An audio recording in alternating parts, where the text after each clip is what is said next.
So good morning. My name is Marjani Chidinma. I'm the Associate Director of Recruitment with Admissions and Recruitment here at Cal State LA. Thank you so much for joining us for our counselor update for community college partners. We are very excited to have you with us today. And with that being said, welcome counselors. We are excited to share our updates. Our focus will be admissions updates and financial aid updates for this session. So very quickly, our admissions and recruitment support services, just to kind of share what we are doing and how we can collaborate and support you throughout this application and admissions cycle. So focusing on students, we are offering and conducting Cal State LA campus highlights for our partners. We are also conducting application clinics, both in person and virtually. These events are on our events webpage. We offer pre-admission advisement, both online and in person, for prospective students. If students are currently completing that application or have submitted an application, the pre-admission advisement appointment does not pertain to them. What's Next presentations will be taking place during the spring, and that's to provide guidance to our students who have been admitted to Cal State LA on the next steps in the admissions and enrollment cycle. And then for counselors, thank you so much for again joining us for our counselor update. We are also doing counselor check-ins. We will, for some of our schools, we do have assigned recruitment specialists that are working directly with counselors. And then we also host a counselor What's Next presentation, and that takes place prior to the What's Next sessions that we host for students. And that way, you know what communications and what to expect from Cal State LA to better prepare you to support your students who have been admitted to the university. When we look at document submission, please remember that you are able to do so online and in person, and of course, students as well, for the following components that are listed below.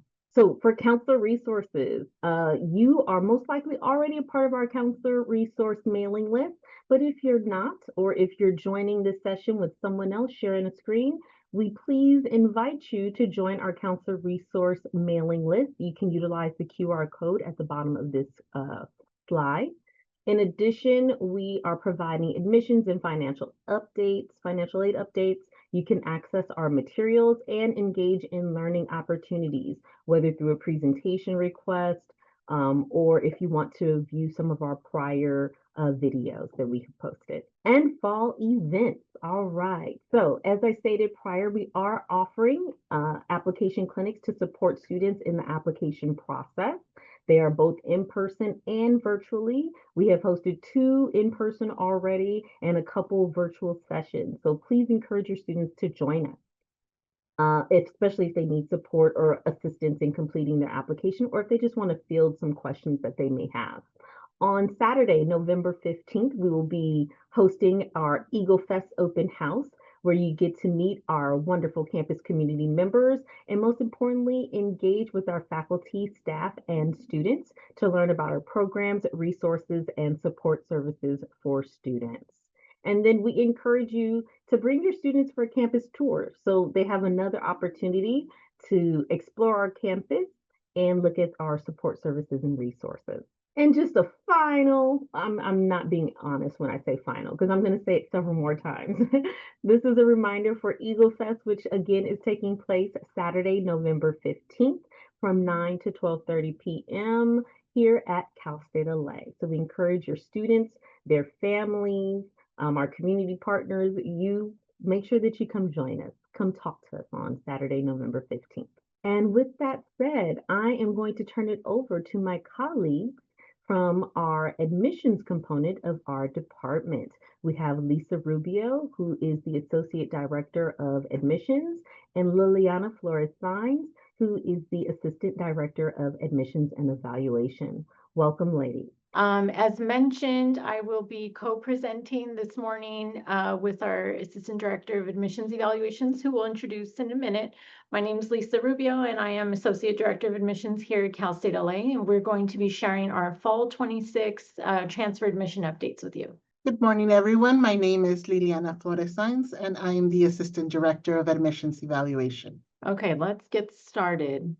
First, just an exciting update for you all to know. You'll be hearing more and more about our LA Next coming up probably in this current term, and the services providing. The bottom floor of our student services building, where we currently have our admission center, will be branded LA Next Center, which is very exciting. We'll be able to intake your students there, both in pre-admission or help with their admissions applications. It'll include some of our pathways like our transfer success and our guaranteed admissions, and it'll provide support and services to our transfer students coming in. They'll have access to a few things on campus and just kind of bridge that gap to move them to us next, hence the word LA Next. A brief profile of our fall 25 admissions class. So the students sitting in class right now who we worked on over this last term and summer and brought them in. The column on the right is our transfers. You have both classes here, but our column on our right specifically for you all. So we had over 13,000 applications for our transfer population, and we offered admission from that group to roughly 88%, or 11,779. So a very strong admit number. Our enrollment confirmation deposit, or ECD, that is where our students indicate to us through an enrollment payment that they will be saving their spot for the fall and intend to enroll. That we received just over 3,000, and our enrolled was 2187. So as of this fall, that's how many transfers we have from all your school sites sitting here today. The numbers for our ADTs are just below that. So our verified in progress was rather high, 8275. From our admitted pool, we had 7,800 ADTs. And then our enrolled, from that 2187, we enrolled 1,547 of those students had an ADT degree posted, which is a very strong number. For our cutoffs, it does vary by program, so you'd have to check directly with each of those departments and see what those cutoffs were, but we're going to give you the overall for admission. But a good thing to note right below that is that our average GPA for the transfers that we offered admission to was a 3.34, so very strong class. Admissions at a glance. One thing to know here is that we have removed impaction from two of our programs, Computer Science BS and then the TV Media Film BA program. So if any of your students are interested in those, they no longer are holding to the higher requirements, just general admissions. So really important to share with them. For requirements for admission, we are admitting for the fall and looking for all classes, coursework, units, Golden 4 to be done by end of spring 26. So as they're applying or making changes, make sure they're making those changes for their spring term. And then provisional admissions, we are reading and intaking the data that comes in from their application. So it's very critical that they fill out that application correctly, they match their Golden 4 correctly, and they give all in progress coursework. That's really critical because that's how we make our decision on admission. If there's an error, they can contact us. If there's an error and they get either admitted or denied incorrectly, there is an appeal process, but we ask that they really do submit as accurately as possible. One of our, has been lots of questions from our transfer counselors about CalGETC and what's going on with that. One thing to share kind of as a side note to this, correct, it is true that it's new for fall 25 and it is the GE pattern merging with IGETC, so now called CalGETC, and it has the former CSU areas on the right and our new GE areas listed on the left here. It is not required of all students. They can still meet minimum requirements. They can still apply regular admission with no certification needed. However, if you have students following these areas, then we will use CalGETC areas fall 25 and forward. Prior to that, we are using Assist, so just have them make sure they're matching things on their application. As long as it's completed, it'll fulfill the area. All right, so I'm going to go ahead and review some of the CSU minimum eligibility requirements for our lower division transfers. Now, lower division transfers are our applicants who have fewer than 60 transferable semester units. And these units will basically have to be completed and reached by the end of the summer prior to their admission. So if they have more than 60 units by the end of the summer, then we will simply go ahead and hold them to the upper division transfer requirements. For our lower division transfers, they still need to meet the CSU freshman requirements, which means that they need to have graduated from high school or earned their GED, complete the A through G coursework with grades of C- or better, and they need to have earned an A through G GPA of 2.5 for our California residents, and or a 3.0 for the non-California residents. Now, when we're looking at their transferable units and GE breadth courses, like I mentioned, they need to have fewer than 60 transferable semester units or 90 quarter units, and have completed the following GE courses with a C- or better. And that would be, they need to have completed English composition, also known as Area 1A under the CalGETC, or the Mathematical Concepts and Quantitative Reasoning, Area 2. And also, these can be met if they are not taking the courses. They can also be met through the AP exams. If they have scored a passing grade, they can go ahead and submit that, and then we would go ahead and review accordingly. Transferable GPA needs to be of 2.0 or higher, and they need to be in good academic standing at their last college attended. If applicable, we will go ahead and make sure that they meet the English language proficiency requirement. So if a student attended a high school that was that taught in English for less than 3 years, then they also need to go ahead and complete and have a passing score in their English language proficiency exam. When we are looking at the upper division transfer students, now these would be any transfer student that has 60 or more transferable semester units. And again, for fall admission, these requirements need to be completed by the end of spring 2026. We have some major specific criteria. So in addition to the minimum, there might be some additional criteria held for the majors in competitive fields such as the criminal justice, fire protection administration, music BM, nursing, psychology, social work, and urban learning teacher prep. So in addition to the minimum that I'm going to review, those particular majors do require additional admission criteria. So let's go ahead and look at the transferable units. We are looking at the 60 semester units. For the GE breadth courses, they need to be completed with a C- or better, and that would be in the areas of English composition, critical thinking, oral communication, and again, mathematical concepts, all need to be completed with a C- or better. Their transferable GPA, minimum of 2.0 or higher, be in good academic standing, and again, if we need to review their English language proficiency, then that would be for anybody who has fewer than 60 units at a college taught in English.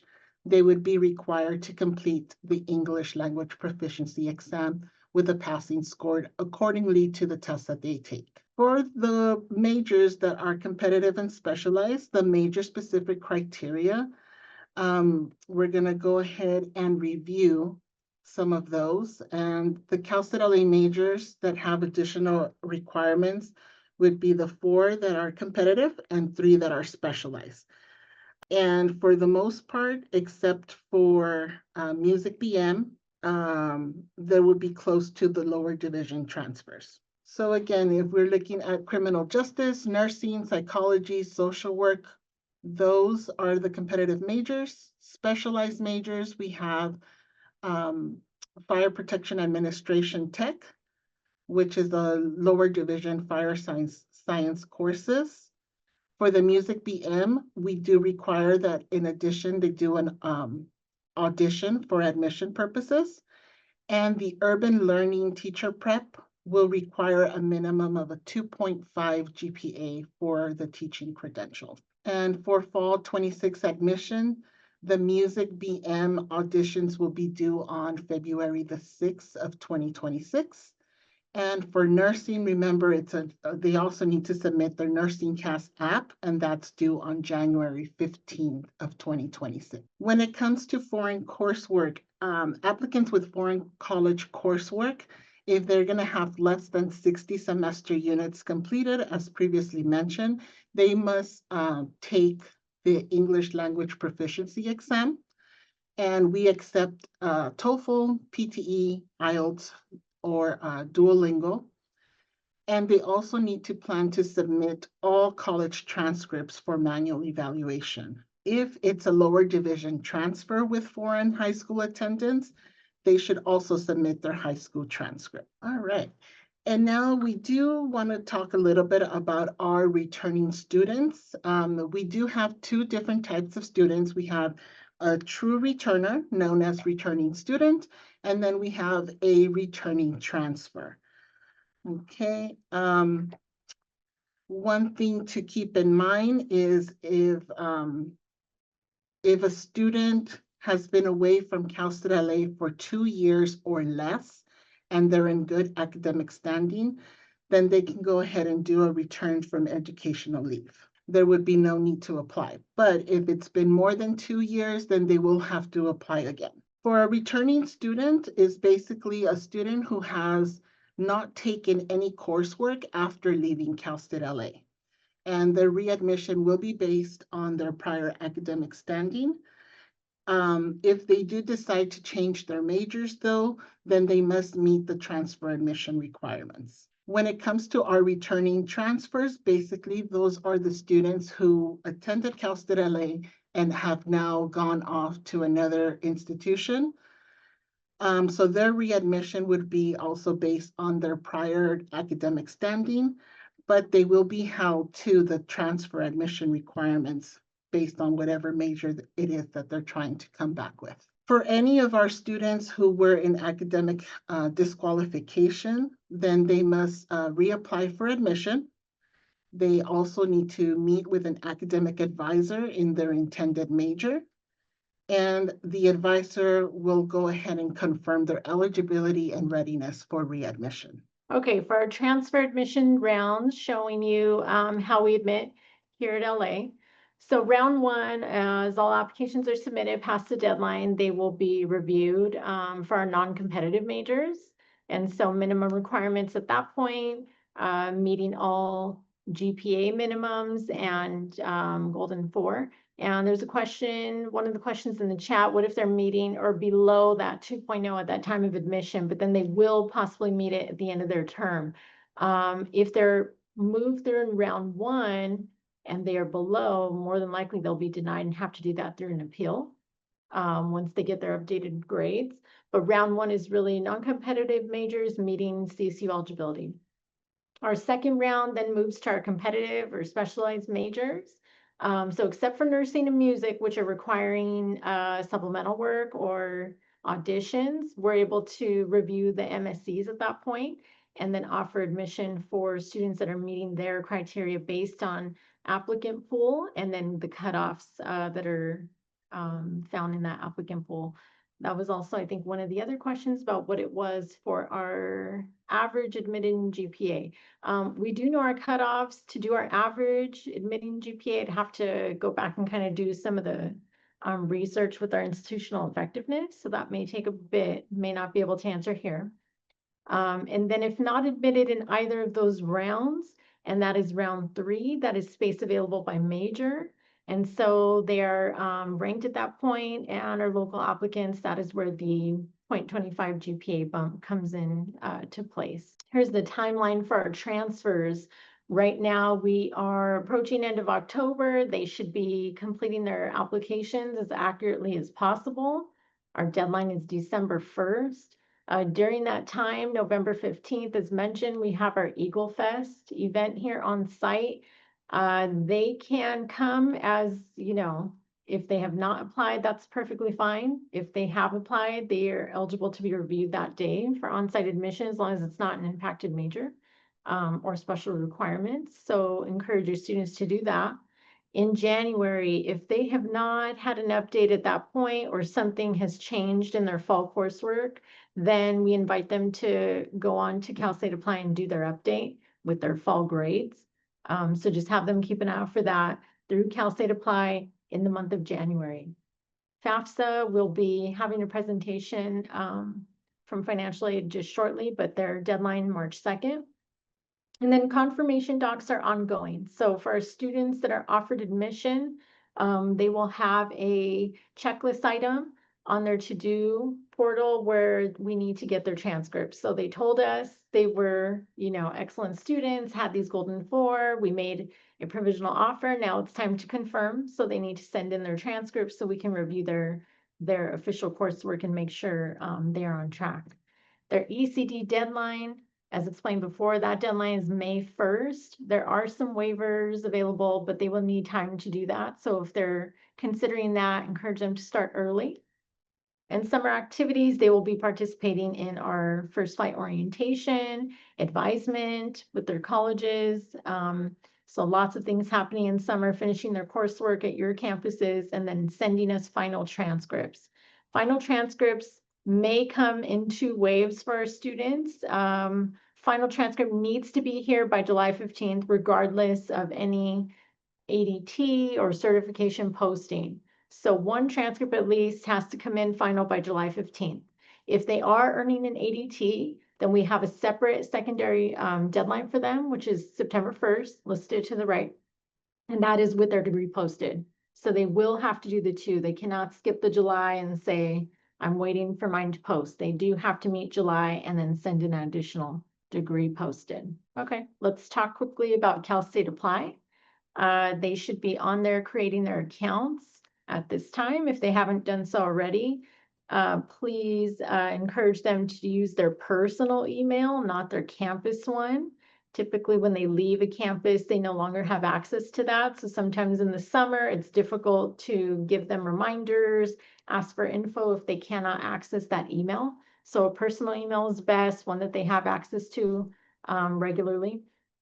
Please use their legal name and social security number. It's really critical to match transcripts that are coming from different vendors. We need to have legal name on there matching, and then of course for financial aid. And then as they create their Cal State Apply application, in that top right corner, a CAS ID will be generated for them. That's their ID number for Cal State Apply. And until they submit anywhere, we really don't have access to any of their information unless we have their CAS ID. So if they're going to use the chat, if they're going to ask for help, if they're going to email any of the campuses, please let them know to include that CAS ID so we can locate them that way. And it is very, very helpful. And then filling out their application, they do need to report each course. Unless they're using the transfer planner to move their courses over automatically, they do need to input each course and match it correctly. So having their transcripts by them is very important. Also that they report any test scores. So AP scores, IB or CLEP, have them report that there.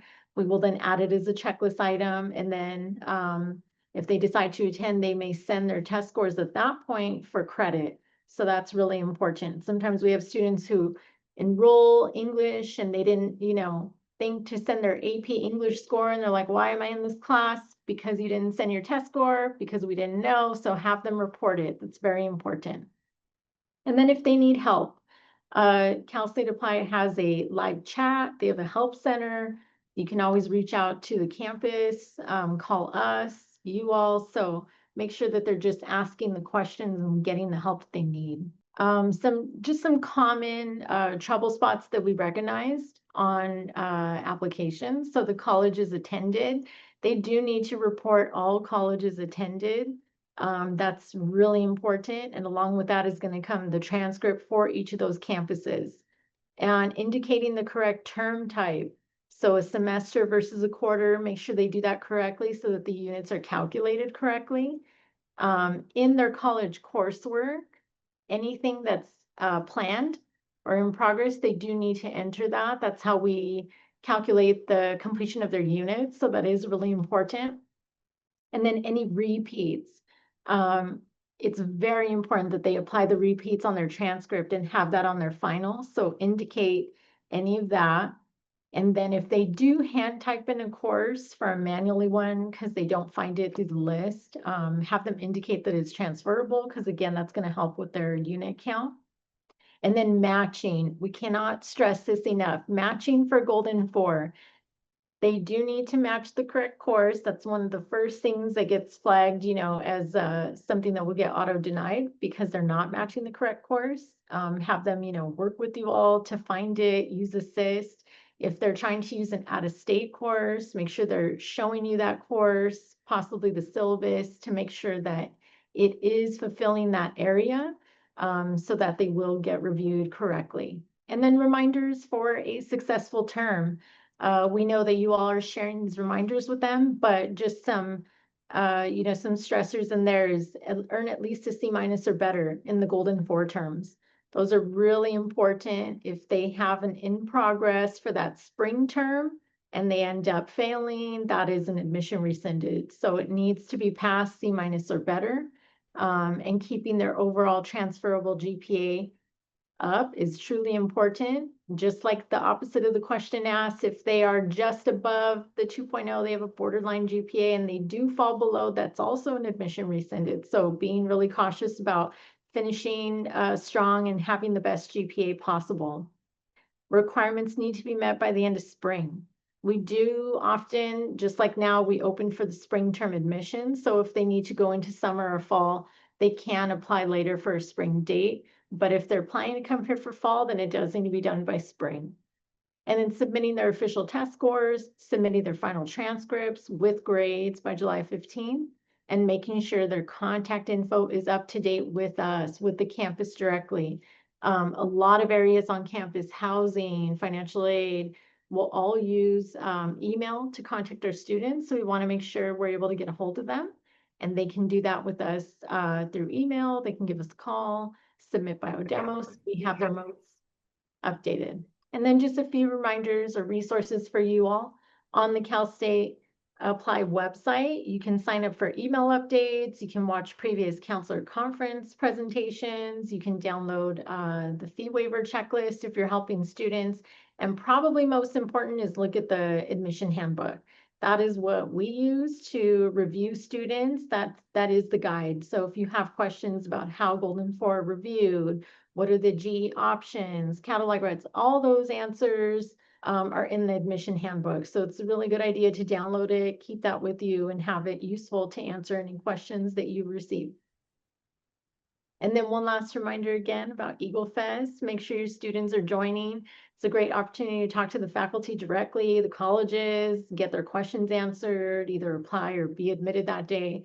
So it's really, really important. It's a good opportunity before coming to campus to talk to the colleges who are not available, on a regular basis. So this is really a day for them. So we encourage you guys to join. And with that, I will pass back to Marjani. Thank you. Thank you so much, Lisa. We have our next presenter, Director of Financial Aid and Scholarships, Linda Lopez. Thank you, Linda. Thank you. Good morning, everybody. We'll go ahead and get started with some general financial aid information as it relates to the 26-27 academic year. So I'm really glad to report that we are back to business as usual.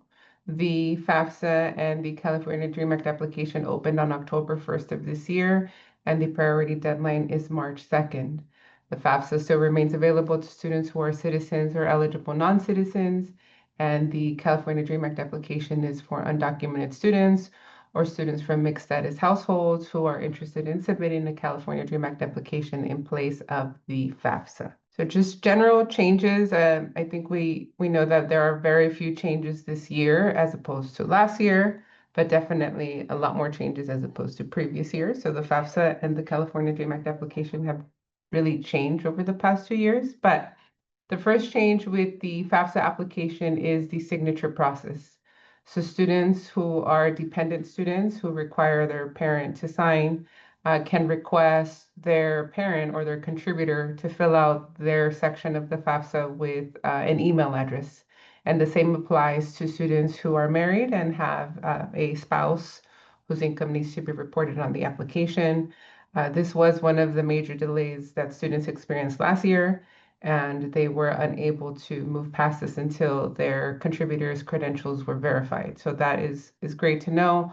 Also, students who are new to applying for financial aid can complete or apply for their FSA ID instantaneously. Their eligibility or their identity will be verified through their social security number on the spot as opposed to needing to wait 1 to 2 days as they have in the past. And when the student fills out their financial aid application, either the FAFSA or the CADA, the processor, which is in some case the Department of Ed or the state of California, typically sends the student a FAFSA submission summary. We used to refer to this as the student aid report in the past, but this document summarizes the general eligibility for financial aid, and this process remains unchanged. And I think that this is sort of a key piece of information for the student to know that if they receive their FAFSA submission summary, or if they can access their FAFSA submission summary or their financial aid application summary, it means that they've gone through the entire process of submitting the application successfully. And students who have special or unusual circumstances can continue to submit their financial aid application, and we encourage them to do so. Their application will be processed as provisional, and the student will then be required to submit additional information to the Financial Aid and Scholarships Office relating to their circumstances. So similar to the FAFSA, the California Student Aid Commission has also streamlined their signature process. The goal is to help and to encourage students to fill out their application once and for all when they are sitting at their desk or just completing their application on their phone. Students complete their application through different methods, but the goal is to streamline the process and encourage students to complete their application thoroughly. And while the number of questions on the FAFSA has reduced over the past 2 years, the questions on the CADA remain unchanged. To our knowledge, there has been very few changes, and the signature process being the most recent for both applications. Now, the screenshots that I'm about to share are intended to show what the 26-27 FAFSA will look like. In reviewing the information or in familiarizing yourself with the information, you'll see that what you see on the website is very similar. But when a student logs on to complete their FAFSA, they will see a landing page that looks very similar to what you're seeing on the screen. And this is the first step. So over the past 2 years, this page has changed a lot. It has a lot of information about deadlines. It has a lot of information about how to complete the application, about videos. There's also a resource hub that helps answer some questions that may be coming up on a day-by-day basis for students who are filling out their application throughout the year. So I recommend that you spend some time navigating this website, or that you encourage students to spend some time navigating the website before they fill out their application, so they have all of that information and all of those questions answered that are very common, that we know typically come up, which have to do with like signature pages and income information and all of the information as it pertains to eligibility. In order for the student, to fill out the application, like I mentioned, they do have to fill out, or they do have to apply for a student aid account. This is where the student would log in, and if they are new to the process, they would enter the social security number to create an account. If they don't have an account, if they're a new student, then they can create their account on the spot.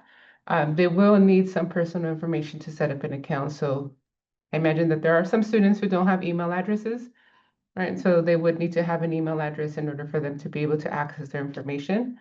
And I also encourage students to set up those personal questions in case they log themselves out or they're unable to retrieve their password. I think in my experience, sometimes students delay that process, and then years later or even months later, when they lock themselves out, they're unable to access their own information because they didn't set up their personal questions in order for them to be able to unlock their account. So please encourage students to do that if they have the time. Now, once the student begins to fill out the application, the next step is for the student to select a role. A student will always be the student. They should be the first initiator in completing the application. A dependent student whose parent is going to provide information would then identify themselves as the parent. But in this case, the role is pretty clear. The student is the student, and the parent would be the contributor.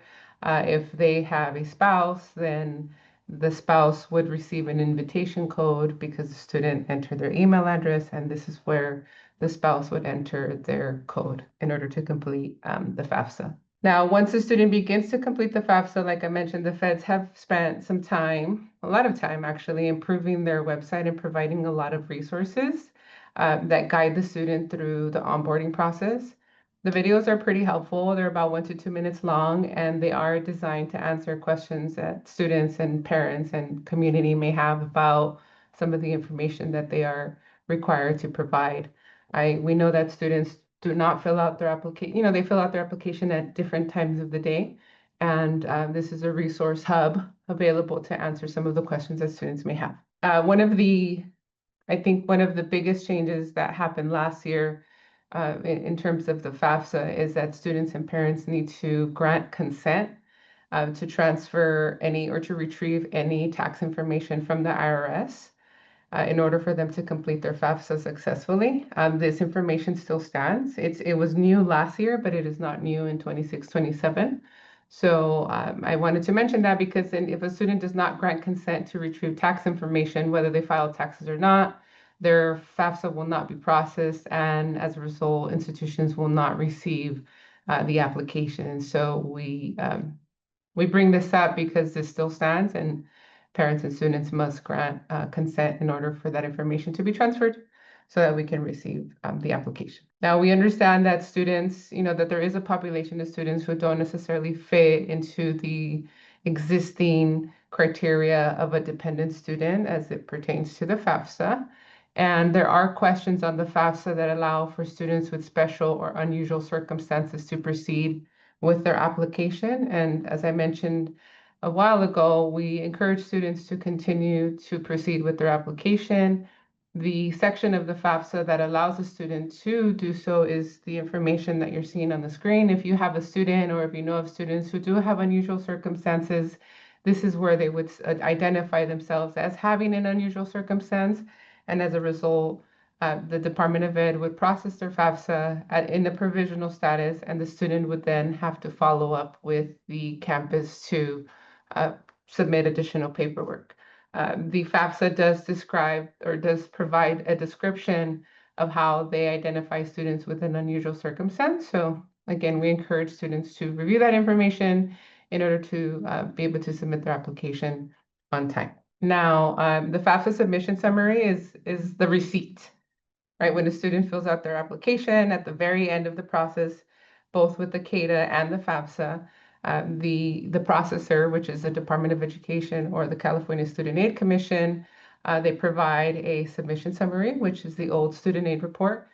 And on here, the student will be able to see a lot of different information, specifically the graduation rate, the retention rate, the transfer rate, the default rate of all of the different campuses that they listed on their application, but also the average annual cost. Now, we know that some of this information includes both direct and indirect costs. We always recommend that students visit the financial aid website or the campus website and look at cost of attendance information, and then also identify the difference between what are direct costs, what are indirect costs, because cost of attendance includes a combination of both, and it doesn't necessarily reflect what the student would have to pay out of pocket.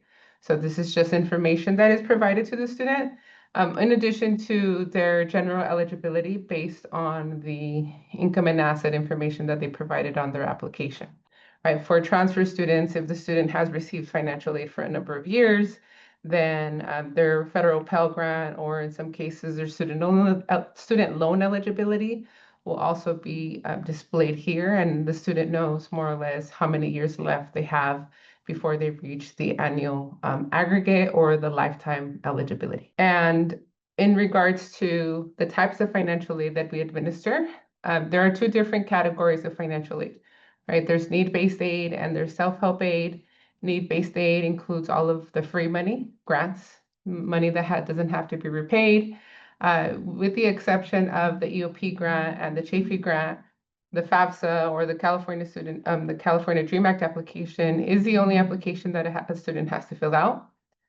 This is where filling out their application by the priority deadline is going to come into play. We Of course, we always recommend that students fill out their application on time or before the priority deadline so that they can be considered for maximum aid. Self-help aid is also part of our assessment or just determination of eligibility.